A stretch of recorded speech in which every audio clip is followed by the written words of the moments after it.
मौलाना साहब जो YouTube channel ज़रूर subscribe कंदा। सफ़र नमाज जो हद नेट शुरू कान थिए थी। मसलन तौर मूंखे वञिणो हुजे सखर, हाणे हिन टाइम में जेको आहे नमाज़ जो टाइम थी वियो। हाणे त मां हिते आहियां। हाणे हे जुमे जी जेकी बिलफर्ज़ जुमो न आहे, ज़ोर नमाज़ आहे। हाणे हे ज़ोर जी नमाज़ मां हितां ई जेको आहे सफ़र शुरू कयां या सखर में पहुची करे पोइ शुरू कयां।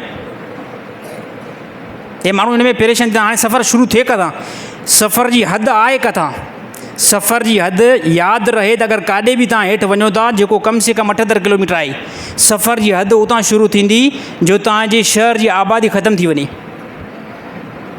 तव्हांजे शहर जी फ़िना ख़तमु थी वञे। मां शदादकोट खां निकितुमि, सफ़र ते वञा पियो सखर, त हाणे मूंखे स्टार्ट सफ़र किथां करिणो आहे? मूंखे स्टार्ट करिणो आहे जितां शदादकोट जी आबादी ख़तमु थिए थी।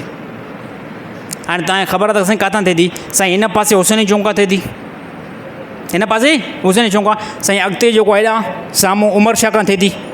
यार अॻिते त हाणे आबादी शदादकोट जी त आहे ई न।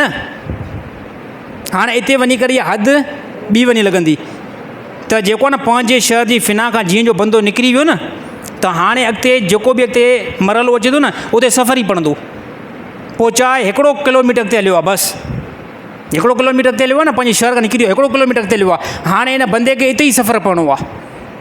वरी जीअं जो मोटी आयो त पंहिंजे शहर में दाख़िल न थियो आहे। बाज़ औक़ात ईअं हूंदो आहे त असां उतां निकितासीं, हाणे असर जी नमाज़ आहे साईं। हाणे ॾिसो त शदादकोट में 2-3 किलोमीटर पता आहिनि, 2-3 किलोमीटर खां पोइ शदादकोट अची वेंदो। हाणे कोई बंदो शदादकोट खां 2-3 किलोमीटर पहिरियों ई असर जी नमाज़ खे कसर पढ़े थो, इहा कसर थी वेंदी। छाजे करे? त पंहिंजे शहर में दाख़िल थियो न आहे।